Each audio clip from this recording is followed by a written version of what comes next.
একজন বক্তার মুখে শুনছি, উনি বলছেন যে আল্লাহ তাবারাক ওয়া তাআলা বলছেন ইয়া আইয়ুহাল্লাযীনা আমানু লা তাকুরু রিবা আযআফা মুযাফা, অনেক বেশি বেশি করে সুদ খেও না। উনি বলতে চাইছেন তাহলে হালকা হালকা ফুলকা সুদ হলে বলা যায়।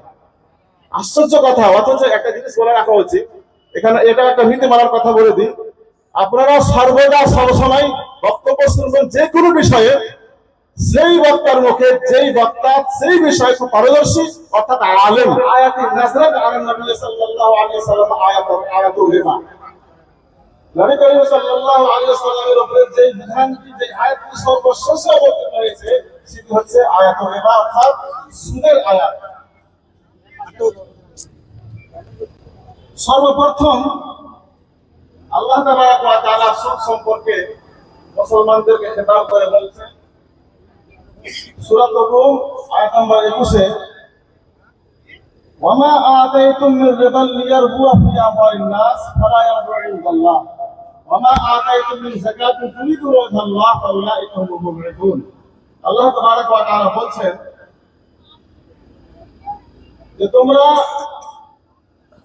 ওয়ামা আতাইতুম মির রিবা লিয়ারবুয়া ফি আমওয়ালিন নাস, যে তোমরা সুদ দিয়ে থাকো ফি আমওয়ালিন নাস লিয়ারবুয়া ফি আমওয়ালিন নাস, মানুষের সম্পদের মধ্যে যেন সেই সম্পদটা তোমার বিরুদ্ধে হয়, বেড়ে যায়। শুনে রাখো ফালা ইয়ারবু ইনদাল্লাহ, সেটি আল্লাহর নিকটে বাড়ে না। পক্ষান্তরে তোমরা যেই মালে যাকাত দিয়ে থাকো, ওমা আতাইতুম মিন যাকাতিন তুরিদুনা ওয়াজহাল্লাহ, আল্লাহর সন্তুষ্টি লাভের জন্য, ফাউলাইকা হুমুল মুফলিহুন, আল্লাহ তাবারাক ওয়া তাআলা তাদের মালকে বৃদ্ধি করেন। এই আয়াতটি সূরা রুমের সর্বপ্রথম সুদ সম্পর্কে আল্লাহ তাবারাক ওয়া তাআলা নাযিল করেন। অতঃপর আল্লাহ তাবারাক ওয়া তাআলা দ্বিতীয় দফায় সূরা নিসার মধ্যে 161 নম্বরে আয়াতে ইহুদির একটি চরিত্রের ব্যাপারে বলেন যে ইহুদির উপরে তাদের আমাদের জন্য চর্বি পাক রয়েছে, কিন্তু তাদের উপরে আল্লাহ তাবারাক ওয়া তাআলা চর্বি হারাম করে দিয়েছিলেন। অথচ ভালো জিনিস হালাল জিনিস তারপরেও হারাম করেছেন, এই জন্য তাদের কয়েকটি অপরাধকে সামনে রেখে। অপরাধটি আল্লাহ তাবারাক ওয়া তাআলা কয়েকটি অপরাধের মধ্যে একটি অপরাধ বলছেন ওয়া আখযুহুর রিবা ওয়া কাদনুহু আন, তারা কয়েকটি অপরাধ করেছিল, তার মধ্যে একটি প্রধান অপরাধ ছিল কি, যে তাদেরকে সুদ থেকে নিষেধ করা সত্ত্বেও তারা সুদ ভক্ষণ করেছিল, তারা সুদ খেয়েছিল, তারা সুদের লেনদেন করেছে। তার জন্য আল্লাহ তাবারাক ওয়া তাআলা বলছেন আমি তাদের উপরে সুদ হারাম করা সত্ত্বেও তাদেরকে সুদ ভক্ষণ করেছে। এখানে আল্লাহ তাবারাক ওয়া তাআলা ইহুদি চরিত্রকে সামনে রেখে তাদের চরিত্রকে মুসলমানদের সামনে তুলে ধরার উদ্দেশ্য হচ্ছে মুসলিমরাও যেন ইহুদির মতো তারা লেনদেন না করে, সুদযুক্ত তারা ব্যবস্থা না করে। অতঃপর আবার আল্লাহ তাবারাক ওয়া তাআলা সূরা আলে ইমরানের 130 নম্বর আয়াত মুসলমানদেরকে আবারও বললেন, আল্লাহ তাবারাক ওয়া তাআলা বলেন ওয়ামা ইয়া আইয়ুহাল্লাযীনা আমানু লা তাকুলু রিবা আযআফা মুযাফা ওয়াত্তাকুল্লাহ লাআল্লাকুম তুরহামুন। আল্লাহ তাবারাক ওয়া তাআলা বলেন বিশেষ করে মুসলিমদেরকে খেতাব করে, হে মুমিনগণ, লা তাকুলু রিবা, তোমরা সুদ খেও না, আযআফা মুযাফা, খুব বেশি বেশি করে চালিয়ে, খুব বৃদ্ধি করে, খুব বেশি বেশি দিয়ে তোমরা সুদ ভক্ষণ করবে না। ওয়াত্তাকুল্লাহ লাআল্লাকুম তুফলিহুন, আল্লাহ তাবারাক ওয়া তাআলা এদিকে তোমরা সর্বদা ভয় করো যেন তোমাদেরকে আল্লাহ তাবারাক ওয়া তাআলার পক্ষ থেকে রহম করা হয়, দয়া করা হয়। এই আয়াতের এখানে দাঁড়িয়ে একটি কথা বলতে চাই। আল্লাহ তাবারাক ওয়া তাআলা অত আয়াতে বলছেন হে মুমিনগণ, তোমরা সুদ খাবে না, খুব বেশি বেশি করে বাড়িয়ে ছাড়িয়ে। এই আয়াত থেকে আল্লাহ এটা বলতে চাইছেন না যে তোমরা খুব হালকা সুদ দিলে সেটা হারাম হবে, এমনটা নয়। বরং সুদের একটা প্রাকৃতিক গুণ হচ্ছে, বদ গুণ হচ্ছে, যে ব্যক্তি একবার সুদ দিবে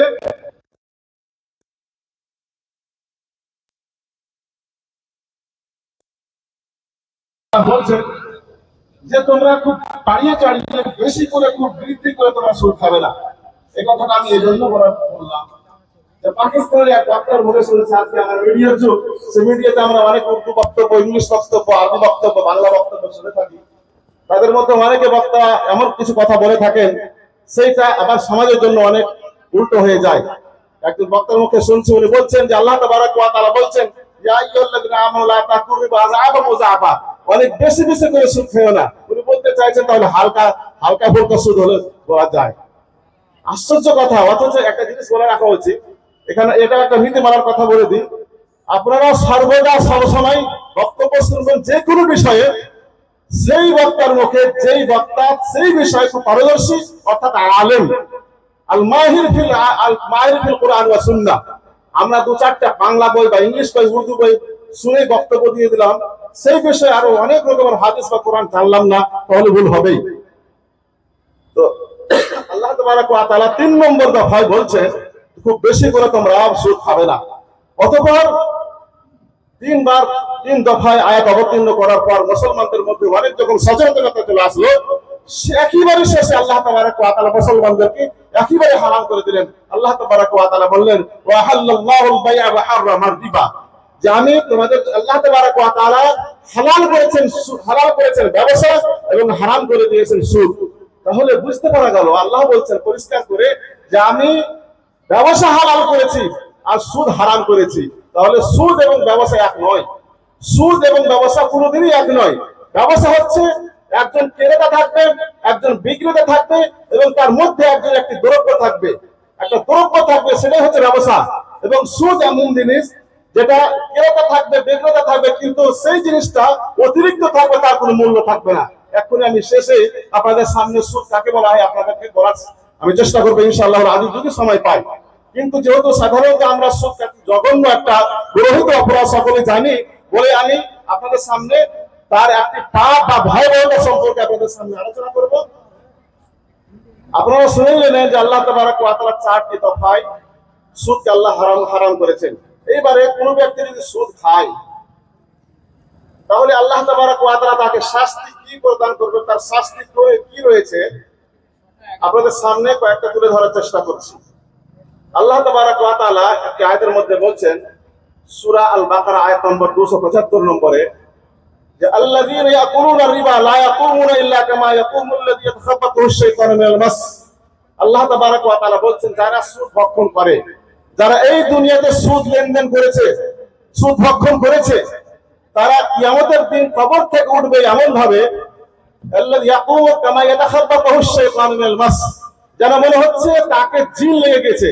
আর এক ব্যক্তিকে জিন লাগলে সে পাগলের মতো দৃশ্য করে। আব্দুল্লাহ বিন আব্বাস রাদিয়াল্লাহু আনহু একটি উক্তি রয়েছে, উনি বলছেন আকিলুর রিবা ইয়াকুমু ইয়াউমাল কিয়ামাহ মাজনুনান ইউখলাক। আব্দুল্লাহ বিন আব্বাস রাদিয়াল্লাহু আনহু বলছেন যে সুদ ভক্ষণকারী, সুদ যে খেয়েছে, সে কিয়ামতের দিন কবর থেকে উঠবে, তার উপস্থিতি হবে এমন ভাবে যেন মনে হচ্ছে সে পাগল এবং তাকে শ্বাসরুদ্ধ করা হয়েছে। এক ব্যক্তির শ্বাসরুদ্ধ যদি করে দেওয়া হয় তাহলে সে কেমন গোগায়, তার মধ্যে গোগানি থাকে।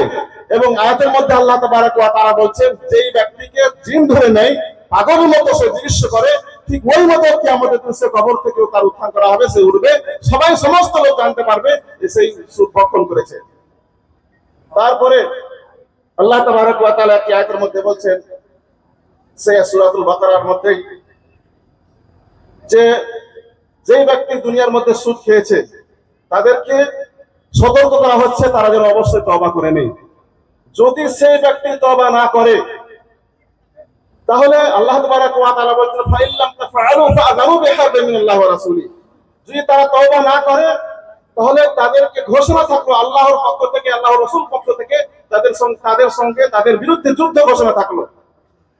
আল্লাহ তাবারাক ওয়া তাআলা যেই অপরাধীর বিরুদ্ধে যুদ্ধ ঘোষণা করে দিবেন, সেই ব্যক্তি আর কোনোদিন বাঁচতে পারবে? কোনোদিন, কখনো নয়। আজকে এই পৃথিবীর মধ্যে আজকে মুসলমানদের অবস্থা যে আজকে আমরা দ্বিতীয় অংশ, সারা পৃথিবীর মধ্যে সবচাইতে বেশি খ্রিস্টানদের পরিপরি মুসলমানদের সংখ্যা, তারপরেও আজকে আমরা কোন দেশে আমরা উত্তীর্ণ হয়ে না, আমরা কামিয়াব হয়ে নাই রাজনৈতিক ভাবে। যে কোনো মানুষ জায়গাতে মায়ানমারে হোক বা ভারতবর্ষ হোক বা যে কোনো জায়গাতে মার খাচ্ছে মুসলিমরা। আজকে আমরা মুসলিমের হাত থেকে বাঁচতে, আজকে আমরা মানুষের হাত থেকে বাঁচতে পারছি না। তাহলে স্বয়ং যিনি মানুষের স্রষ্টা আল্লাহ তাবারাক ওয়া তাআলা এবং রাসূল মুহাম্মদ সাল্লাল্লাহু আলাইহি ওয়াসাল্লাম তার বিরুদ্ধে ঘোষণা করে দিবেন যে যেই ব্যক্তি সুদ খাবে, সুদ ভক্ষণ করবে, তাদেরকে বলে দাও যে আল্লাহর পক্ষ থেকে, আল্লাহ রাসূলের পক্ষ থেকে যুদ্ধ ঘোষণা থাকলো। তাহলে যে ব্যক্তির বিরুদ্ধে আল্লাহ যুদ্ধ ঘোষণা করবে তার অবশ্যই অবশ্যই তার পরকাল সঠিক থাকবে না, অবশ্যই তাকে জাহান্নামে যেতে হবে। তারপরে একটি আয়াতের মধ্যে আল্লাহ তাবারক ওয়া তাআলা বলছেন যে যেই ব্যক্তি সুদ থেকে তওবা না করে আবার দ্বিতীয়বার সুদ যদি ভক্ষণ করে, তাহলে আল্লাহ বলছেন ওমান আ'াদা ফাউলাইকা আসহাবুন নার হুম ফিহা খালিদুন। যে ব্যক্তি সুদ ভক্ষণ করবে এবং তারপরে মৃত্যুর পূর্বে সে তওবা না করে আবার পুনরায় সঠিক জীবনে না চলে আসবে, হালাল ইনকাম না করবে, তাহলে আল্লাহ তাবারক ওয়া তাআলা বলেন পরকালে তাকে জাহান্নামে যেতে হবে। ফাউলাইকা আসহাবুন নার। কোরআন থেকে অনেক জায়গাতে আল্লাহ তাবারক ওয়া তাআলা তাদের বিরুদ্ধে কথা বলেছেন, তার মধ্যে হাদিস থেকে কয়েকটি বলে দিয়েছি, তারপরে ইনশাআল্লাহ শেষ করছি। নবী করিম সাল্লাল্লাহু আলাইহি ওয়াসাল্লাম অভিশাপ জানিয়েছেন, লানত করেছেন সেই ব্যক্তির উপরে যে ব্যক্তি সুদ খায়, যে ব্যক্তি সুদ দেয় এবং যে ব্যক্তি এই লেনদেনের লেখাপড়ি করে এবং যে ব্যক্তি এই লেনদেনের সাক্ষী হয়, সবাইকে আল্লাহ তাবারক আল্লাহ রাসূল সাল্লাল্লাহু আলাইহি ওয়াসাল্লাম বলেছেন হুম সাওয়াউন। লাআনা রাসূলুল্লাহ সাল্লাল্লাহু আলাইহি ওয়াসাল্লাম আকিল রিবা ওয়া মুকিলাহু ওয়া কাতিলাহু ওয়া শাহিদাই ওয়া ক্বালা হুম সাওয়া, রাওয়াহু মুসলিম। তাহলে আমরা বুঝতে পারলাম যে যেই ব্যক্তি যারা আমরা সুদ খাচ্ছি তারা অবশ্যই নবী করিম সাল্লাল্লাহু আলাইহি ওয়াসাল্লামের পক্ষ থেকে অভিশাপ সম্পদ জানানো হয়েছে, লানত জানানো হয়েছে। তারপরে নবী করিম সাল্লাল্লাহু আলাইহি ওয়াসাল্লাম একটি হাদিসের মধ্যে বলছেন যে 7টি বিশাল বড় বড় অপরাধ রয়েছে, সেই 7টির মধ্যে কোনো ব্যক্তি যদি করে তাহলে অবশ্যই সে ধ্বংস হয়ে যায়। তার মধ্যে একটি হচ্ছে সুদ খাওয়া, আকিলুর রিবা। আসসাবুল মুতিবাত, 7টি ধ্বংসকারী অপরাধ হচ্ছে কয়েকটি রয়েছে, তার মধ্যে একটি হচ্ছে আকিলুর রিবা, সুদ খাওয়া। তাহলে আমরা অবশ্যই এই সুদ থেকে অবশ্যই বাঁচার চেষ্টা করব, নতুবা আল্লাহ তাবারক ওয়া তাআলার ঘোষণা অনুযায়ী এবং নবী করিম সাল্লাল্লাহু আলাইহি ওয়াসাল্লামের ঘোষণা অনুযায়ী আমরা কাবিরা অবশ্যই পাপী হয়ে যাব। তাই অবশ্যই এখান থেকে আমাদেরকে বেঁচে থাকা তো অবশ্যই দরকার। তারপরে নবী করিম সাল্লাল্লাহু আলাইহি ওয়াসাল্লাম আরেকটি হাদিসের মধ্যে বলছেন যে যেই ব্যক্তি সুদ খেয়ে তওবা না করে মারা যাবে তাও তাদেরকে জাহান্নামে ফেলা হবে, কিন্তু তারা একটি রক্তের সমুদ্রে তারা হাবুডুবু খাবে, রক্তের সমুদ্রে তাদেরকে ফেলে দেওয়া হবে। নবী করিম সাল্লাল্লাহু আলাইহি ওয়াসাল্লাম বলছেন, নবী করিম সাল্লাল্লাহু আলাইহি ওয়াসাল্লাম মিরাজ রজনীতে অনেক পাপীকে দেখেছিলেন, তার মধ্যে এক পাপীর অবস্থা নবী করিম সাল্লাল্লাহু আলাইহি ওয়াসাল্লাম নিজেই বলছেন যে রাজুলুন ইয়াসবাহু ফি বাহরিন মিন দামিন। নবী করিম সাল্লাল্লাহু আলাইহি ওয়াসাল্লাম দেখছেন এক ব্যক্তিকে, যেই ব্যক্তি রক্তের সমুদ্রে হাবুডুবু খাচ্ছে এবং সেই কিনারায় অর্থাৎ উপরে একজন ফেরেশতা দাঁড়িয়ে রয়েছে। তারপর যেই ব্যক্তি রক্তের মধ্যে রয়েছে, রক্তের সমুদ্রে হাবুডুবু খাচ্ছে, সে বাঁচার জন্য, সে নিজে মুক্ত হওয়ার জন্য কিনারায় আসছে। যখন কিনারায় আসছে তখন তার মুখকে সেই ফেরেশতা ফেলে দিচ্ছেন, তারপর তার মুখে আবার পাথর ভরে দিচ্ছেন, তারপর সে আবার ফেরত চলে যাচ্ছে। তারপরে যেহেতু অনেক দূরে চলে যাচ্ছে, তারপরে আবার পাশে আসার চেষ্টা করছে, কিনারায় আসার চেষ্টা করছে, বাঁচার জন্য চেষ্টা করছে, কিন্তু তারপরে সে বাঁচতে পারে না। তারপরে আবার তার মুখে আবার পাথর ফেলে দেওয়ার পরে পাথর নিক্ষেপ করা হচ্ছে, তারপরে আবার ভিতরে চলে যাচ্ছে। এই অবস্থাটা তার চিরদিন হতে থাকবে।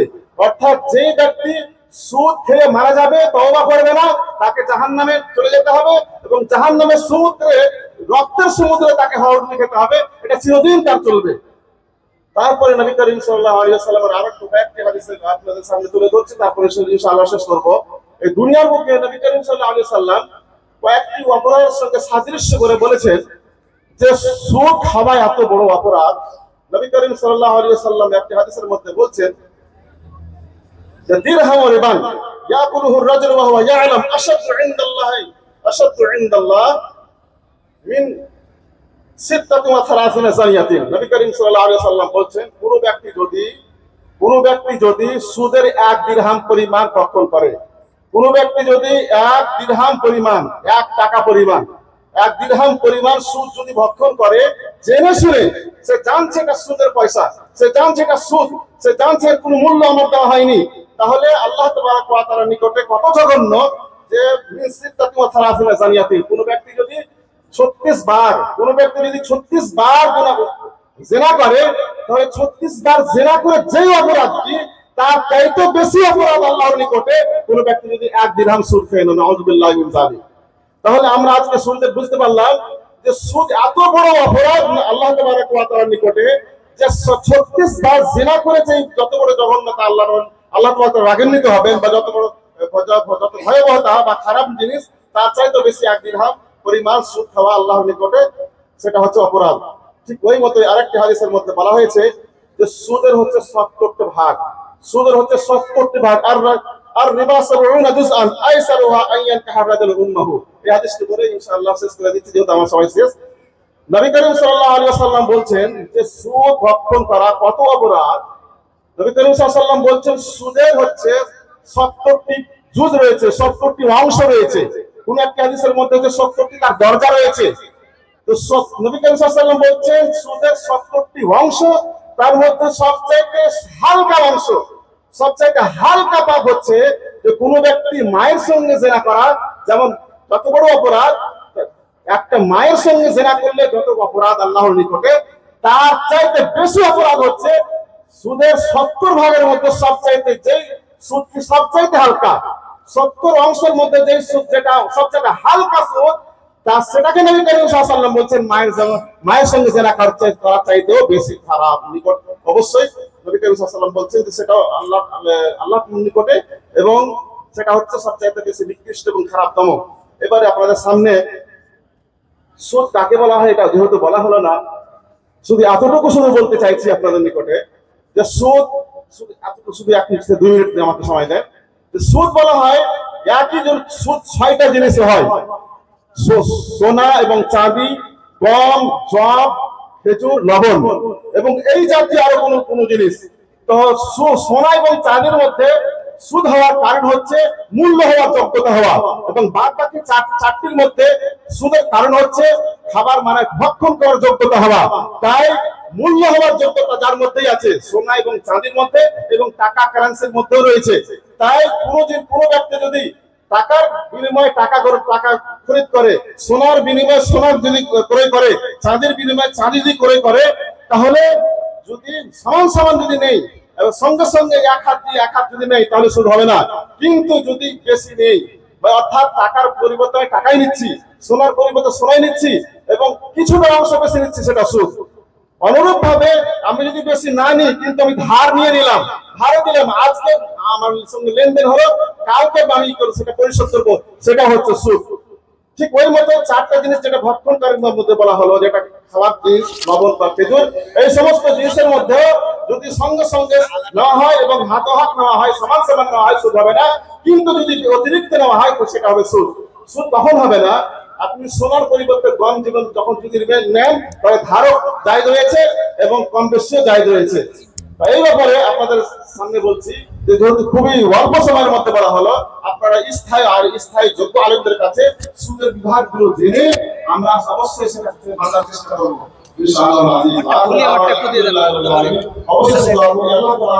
আমাদের সমাজকে শিরক মুক্ত, বিদআত মুক্ত, সুদ মুক্ত, অন্যায় মুক্ত, সমস্ত বাতিল মুক্ত সমাজের আল্লাহ করে দেন এবং তৌফিক বন্ধু করে দেন আমাদেরকে। আমাদের জমিয়তের এমন একটি জমিয়ত, সেই জমিয়তে আমাদেরকে কোরআন এবং হাদিস মোতাবেক সমস্ত লোককে নির্দেশনা যথেষ্ট আপনি ধারার মধ্যে বর্তমানে কোন সংগঠন যেহেতু নেই, এই জন্য আমি আপনাদেরকে আহ্বান করবো, আহ্বান করছি যে আপনারা অবশ্যই জমিয়তের মধ্যে সদস্য জড়িত হন এবং এখান থেকে নির্দেশনা নিয়ে নেবেন। আলহামদুলিল্লাহ। আসসালামু আলাইকুম।